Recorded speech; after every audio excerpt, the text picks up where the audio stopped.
अच्छा, अब हमारे पास क्या है, क्रॉनिक पैनक्रियाटाइटिस है। क्रॉनिक पैनक्रियाटाइटिस का जो मेजर कॉज होता है वो होता है अल्कोहल 80% ऑफ द केसेस में। बाकी अदर कॉजेज़ में ऑटो इम्यून, स्मोकिंग इसके कॉज में आ जाती है, लेकिन अल्कोहल जो है वो मेजर कॉज होता है। इसमें क्या होता है कि एपिगैस्ट्रिक पेन होता है, ठीक है, जो कि बैक की तरफ रेडिएट करेगा, बिल्कुल एक्यूट पैनक्रियाटाइटिस की तरह जो प्रेजेंटेशन थी ना कि एपिगैस्ट्रिक पेन और बैक की तरफ रेडिएट करेगा, लेकिन इसमें पेन जो है ना वो कंटिन्यूस नहीं होता, जबकि एक्यूट पैनक्रियाटाइटिस में continuous onset of the pain होता है, ठीक है। इसमें जो पेन होता है वो एपिसोडिक होता है, आता है जाता है, रीएमिटिंग एंड रिलैप्सिंग पेन होता है, ठीक है। और हिस्ट्री में दिया हुआ होगा कि पेन जो है ना वो खाने से बढ़ जा रहा है। वेट लॉस की हिस्ट्री होगी due to fear of eating, ठीक है। क्रॉनिक पैनक्रियाटाइटिस है ना, तो जब भी वो खाना खा रहा होगा तो उसका पेन एग्रीवेट हो जाता है, तो इधर से वो खाना नहीं खाएगा, तो वेट लॉस की हिस्ट्री होगी, ठीक है। और उसके अलावा मेल और प्लस मेल एब्जॉर्प्शन होगा, मेल एब्जॉर्प्शन होगी तो स्टेटयूरिया हो रहा होगा उसको, ठीक है, मतलब कि फैटी स्टूल्स, ठीक है, जिसको फ्लश करना डिफ़िकल्ट होता है। और रिमेंबर दैट हेल्दी पैनक्रियाज जो है वो हमारे पास लाइपेज एंजाइम रिलीज़ करता है, जो कि फ़ैट्स को डाइजेस्ट करता है और इसकी एब्जॉर्प्शन को फैसिलिटेट करता है। लेकिन क्रॉनिक पैनक्रियाटाइटिस में पैनक्रियाट जो है वो इतना ज़्यादा हेल्दी नहीं होता, तो इस वजह से ये लाइपेज एंजाइम रिलीज़ नहीं कर पाता और मेल एब्जॉर्प्शन हो रही होती है, स्टेटयूरिया इसलिए आता है। लेटर ऑन पेशेंट को diabetes mellitus and jaundice develop हो सकता है। It is different from acute pancreatitis in this way that in chronic nature of this disease, the symptoms of the epigastric pain come and go over a long period of time. Also, the serum amylase and lipase are not usually very elevated in chronic pancreas as compared to acute pancreatitis. Investigation क्या है? Initial ultrasound and X-ray abdomen, ठीक है। Abdominal x ray पर हमें diffuse abdominal calcification नज़र आती है chronic pancreatitis के अंदर। गोल्ड स्टैंडर्ड क्या होता है? Spiral CT abdomen with contrast is a gold standard test for chronic pancreatitis, जिसमें हमें पैनक्रियाटिक कैल्सिफिकेशन नज़र आ जाती है, तो दिस टेस्ट इज़ इम्पॉर्टेंट, ठीक है। उसके बाद यूज़फुल इन्वेस्टिगेशन क्या होती है क्रॉनिक पैनक्रियाटाइटिस में? एक faecal elastase it would be low and also faecal chymotrypsin, ठीक है। याद रखना है कि फीकल नॉट सीरम, ठीक है, faecal elastase and faecal chymotrypsin.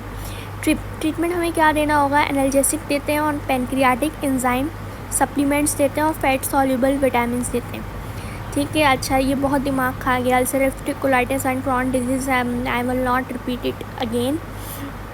और पर्नीशियस अनीमिया भी हमने कर लिया है, ठीक है। पर्नीशियस अनीमिया भी हम अगेन दोबारा से रिपीट नहीं कर रहे। हम यहाँ पर आ जाते हैं इसके ऊपर इसोफेजियल वेरिसिस पर। इसोफेजियल वेरिसिस जो है, अगर एक पेशेंट की हिस्ट्री दी हुई है, अल्कोहल का वो यूज़ करता है, हीमाटेमेसिस हो रही है, प्लस माइनस मिलीना है उसको, ठीक है। Haematemesis is a vomiting with blood and melaena is a stool में ब्लड होता है, ठीक है। Black tarry stool is called melaena. Plus signs of chronic liver disease होती है, एग्जांपल जैसे एसाइटिस, स्पाइडर नेवी है, तो इसमें क्या होगा? Oesophageal varices is the most common cause of upper GI bleeding due to chronic liver peptic ulcer disease is the most common cause of upper GI bleeding, ठीक है। Oesophageal, लेकिन क्योंकि signs of chronic liver disease दे दिया है, तो हमारे पास जो माइंड है वो इसोफेजियल वेरिसिस की तरफ जाना चाहिए। Due to chronic liver disease cause by alcohol and that lead to portal hypertension and thus lead to oesophageal varices. Do not rush into Mallory Weiss tear, ठीक है। It is just an oesophageal tear that develop due to repetitive vomiting and retching seen in alcoholic, specially after a night full of alcohol in के there will not be associated sign of liver disease such as ascites और spider nevi.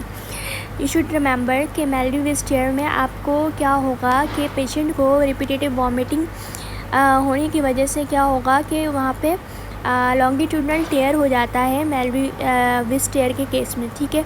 तो do not rush कि आपको Mallory Weiss tier को select करना है, क्योंकि अगर आपको लीवर की हिस्ट्री दे दी है तो इसका मतलब कि इसोफेजियल वेरिसिस है और क्रॉनिक कंडीशन चल रही है।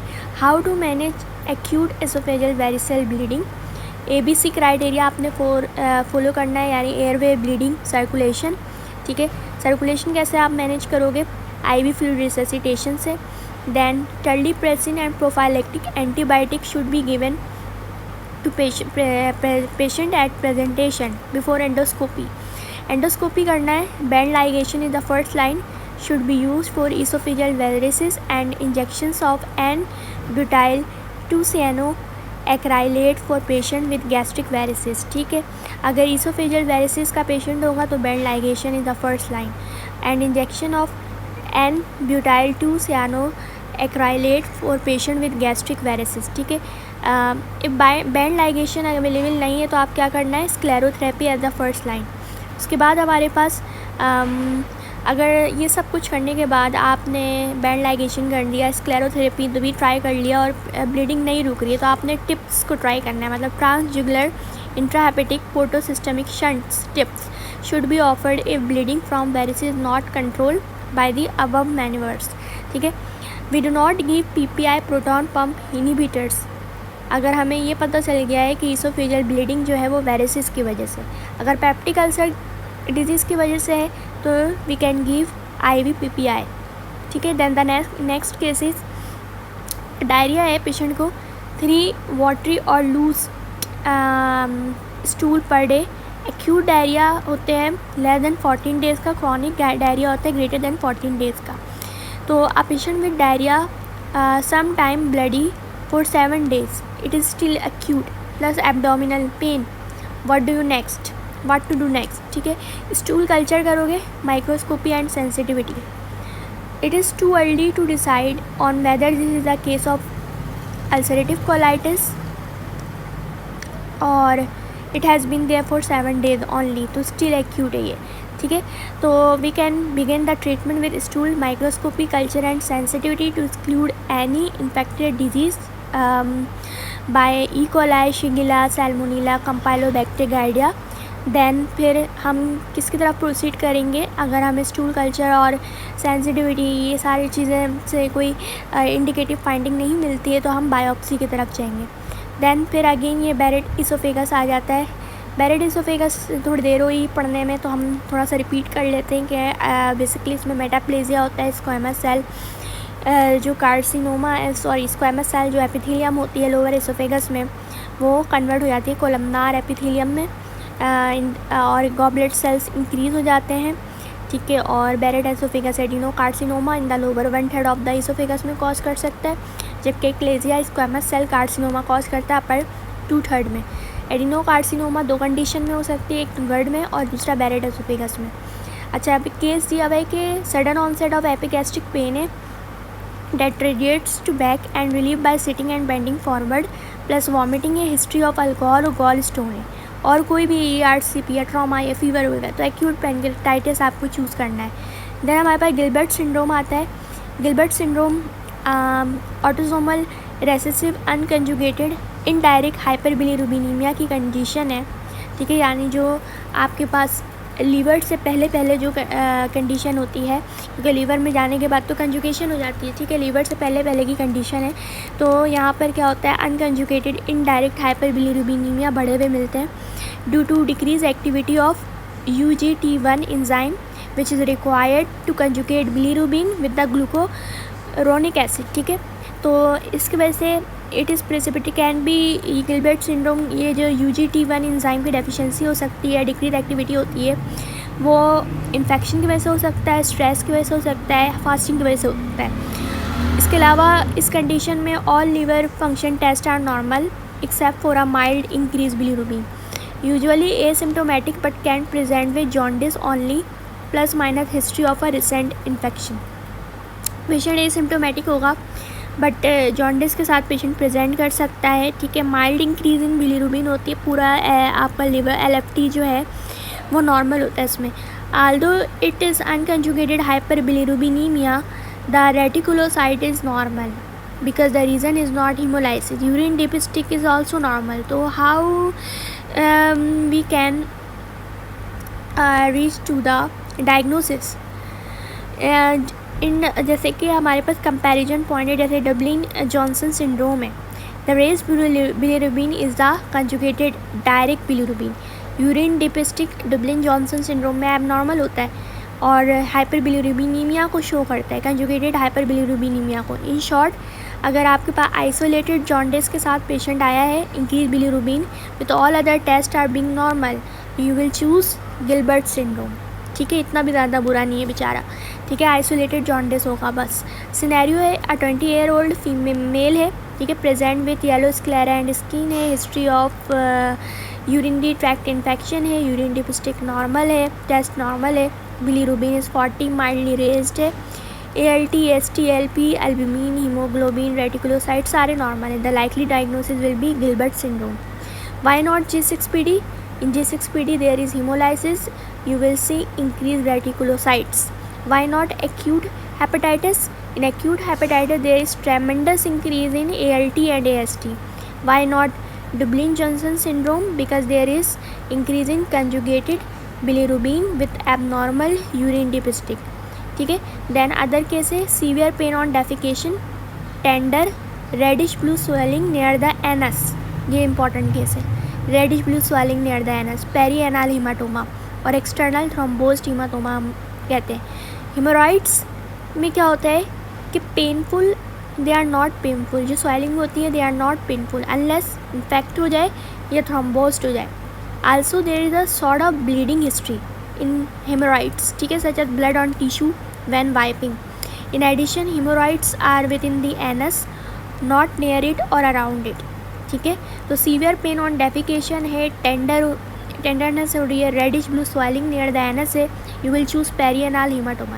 हेमोरॉइड की हिस्ट्री काफ़ी क्लियर होती है कि जो स्वेलिंग होती है वो पेनफुल नहीं होती जब तक कि वो इन्फेक्टेड या थ्रोम्बोज नहीं हो जाए। आल्सो आपको पेशेंट जो है वो ब्लीडिंग की कंप्लेन करेगा, ठीक है, और टिश्यू, ठीक है, और उसके अलावा जो हेमोरॉइड्स होते हैं वो एनस के अंदर होते हैं, नॉट नियर और अराउंड इट। ठीक है, देन सिनेरियो हमारे पास दिया हुआ है कि 40-year-old मेल है with history of episodic remitting and relapsing upper abdominal pain, has visited the hospital several time for this pain in the last several month. The serum amylase was gradually increasing on each visit.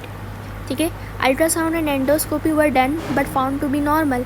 The abdomen is soft but mildly tender at the epigastrium. Then हम इस case को थोड़ा सा और गौर से देखते हैं कि एज देख ली पेशेंट की, मेल है, ठीक है, history of episodic remitting and relapsing upper abdominal pain हो रहा है, ठीक है, और सेवरल टाइम वो हॉस्पिटल विजिट कर चुका है for this pain in the last several month.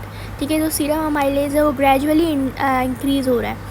ठीक है, तो एंडोस्कोपी और अल्ट्रासाउंड वगैरह किया, सब नॉर्मल आया। एब्डोमेन सॉफ्ट है but mildly tender at the epigastrium level. This point is important.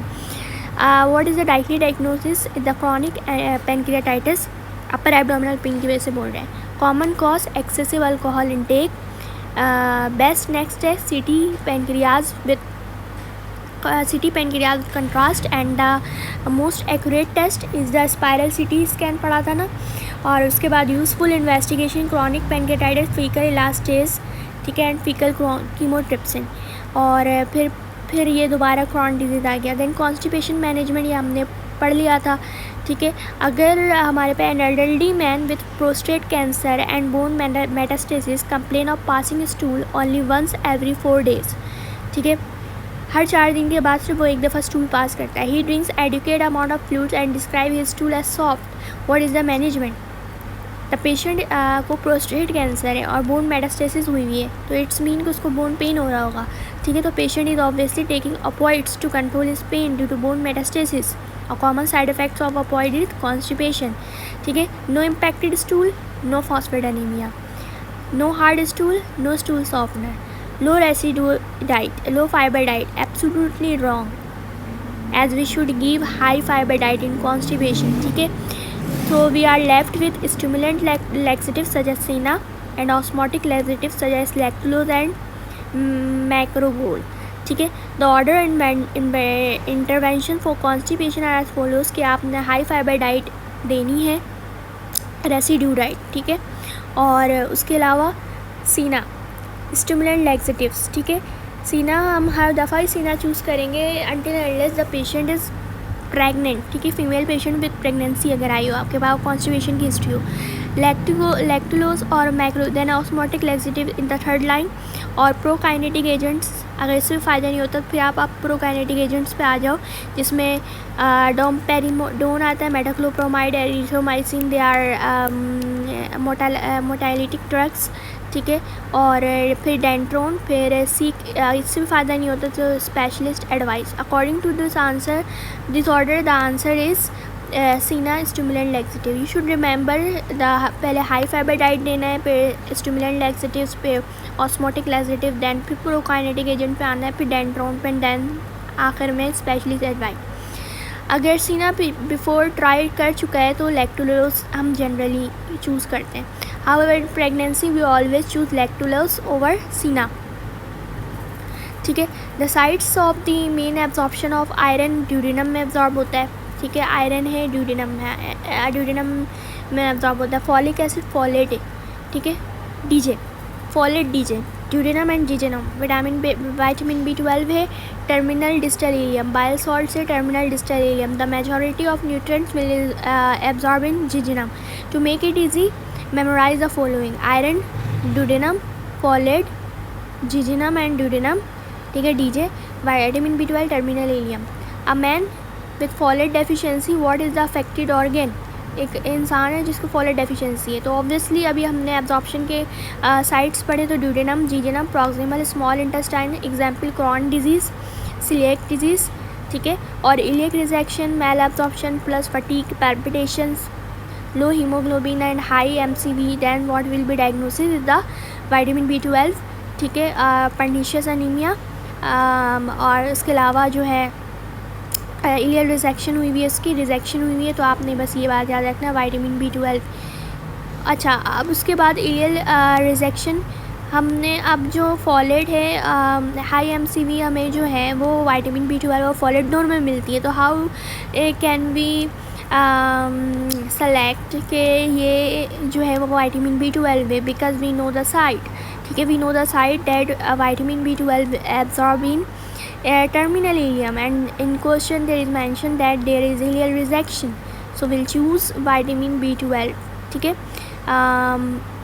सो उसके बाद then the next case is 40-year-old male है, intermittent dyspepsia for 4 months, H. pylori serum antibody is negative, receive PPI for 1 month, not improved. What is the next treatment? Then we will look for other pathological cases such as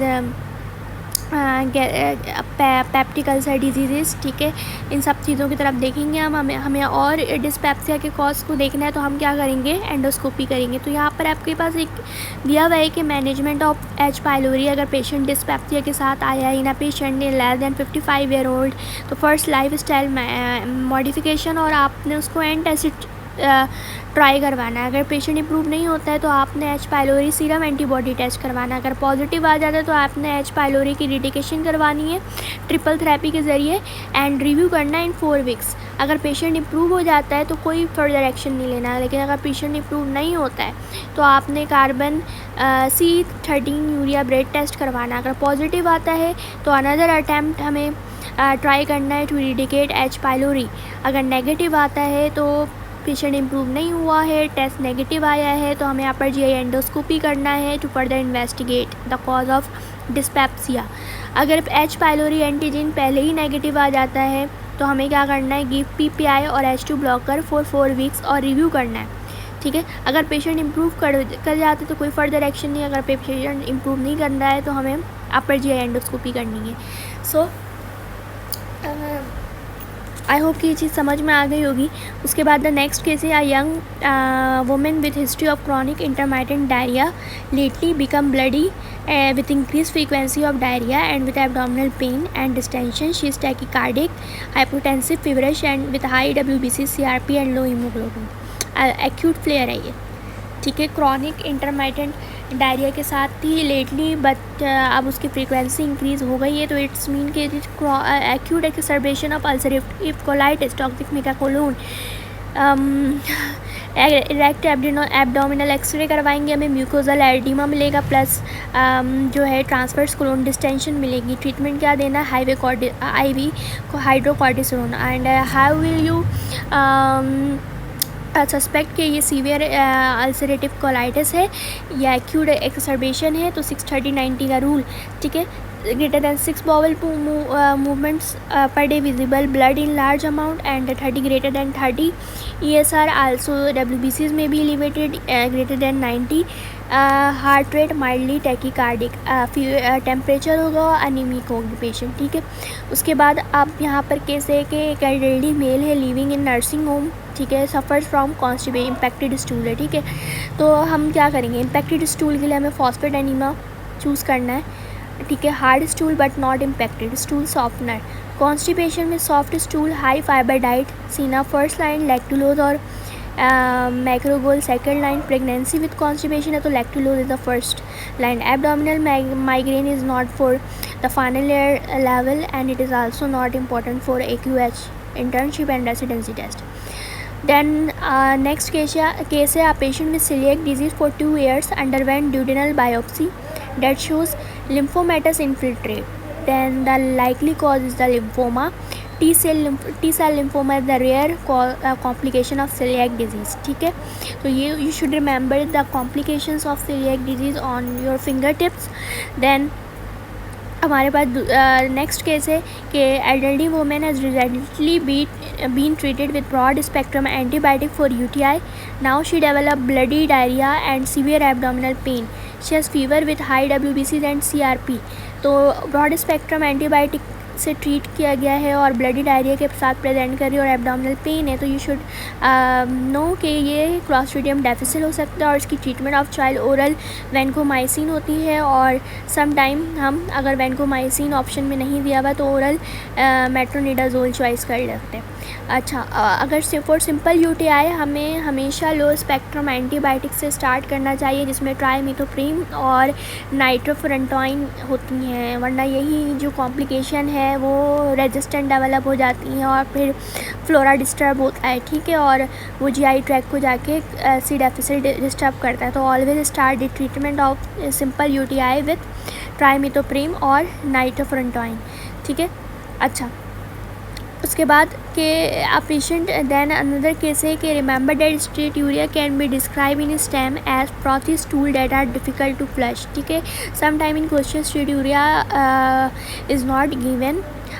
In place of steatorrhea there will be mentioned that frothy stool that are difficult to flush, ठीक है। अगर steatorrhea है, diarrhoea हो रहा है, abdominal pain है, लो haemoglobin है, लो iron ferritin है और फॉलिक एसिड है और विटामिन B12 है, तो डायरिया की तरफ देखना है, steatorrhea पे देखना, मेल एब्जॉर्प्शन हो रही है, ठीक है।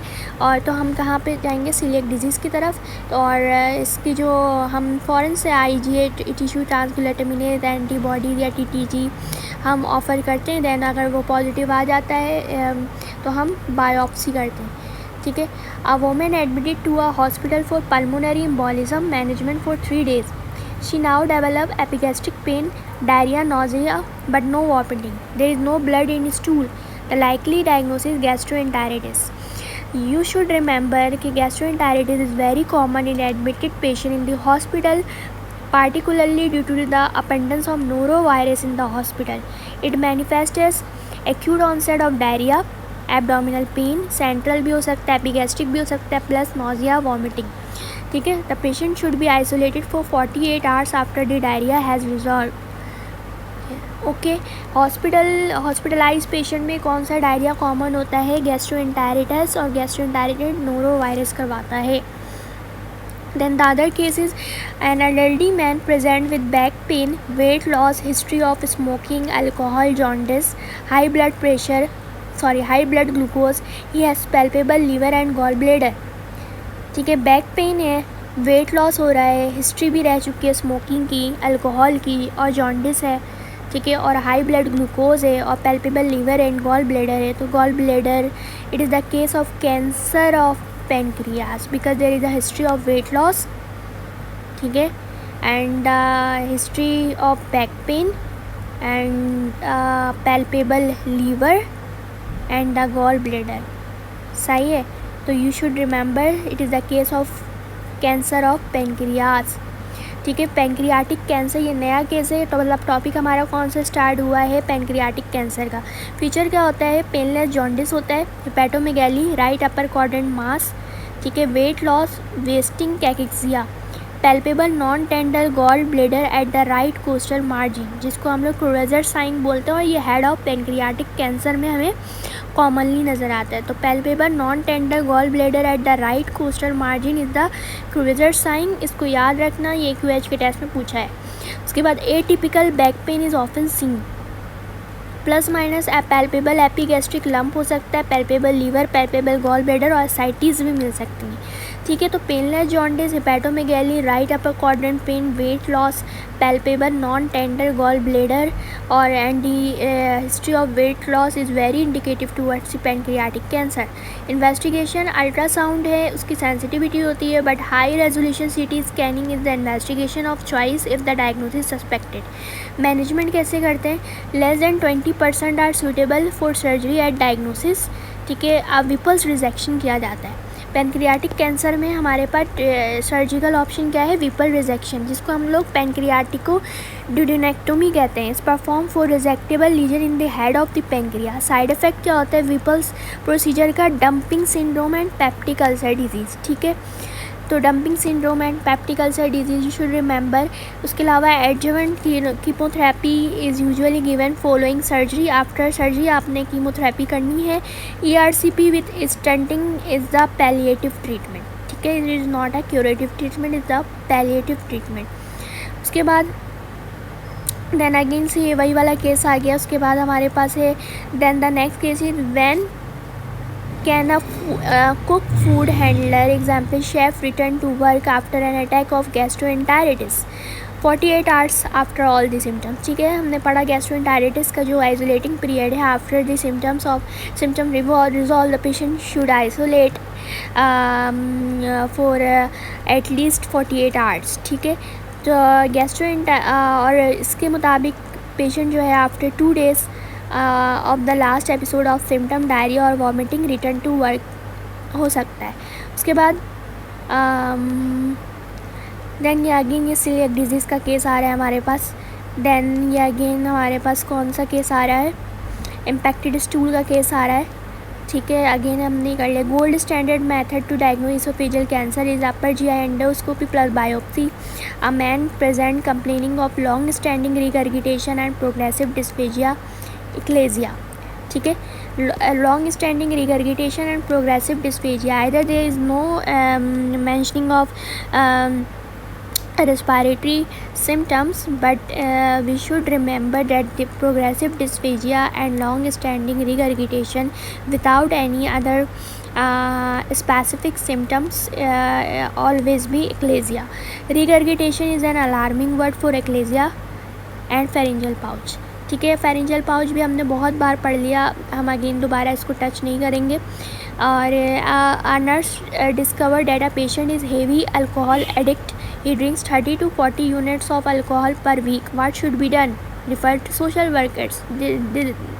That is not your job to educate him to get rid of alcohol addiction. ठीक है, refer them to social workers. Then the other case is men present complaining of regurgitation of undigested food and gurgling sound on chest when swallowing liquid, ठीक है, swallowing liquid। ठीक है, तो pharyngeal pouch which is Trencher's diverticulum। ठीक है, ये हमने oesophageal cancer पहले भी कर लिया था, दोबारा देख लेते हैं। Dysphagia is progressive, significant weight loss, patient is old, you should think about the oesophageal cancer. ठीक है, गट पर आ जाते हैं। देन द नेक्स्ट वीडियो में हम गट से कंटिन्यू करेंगे।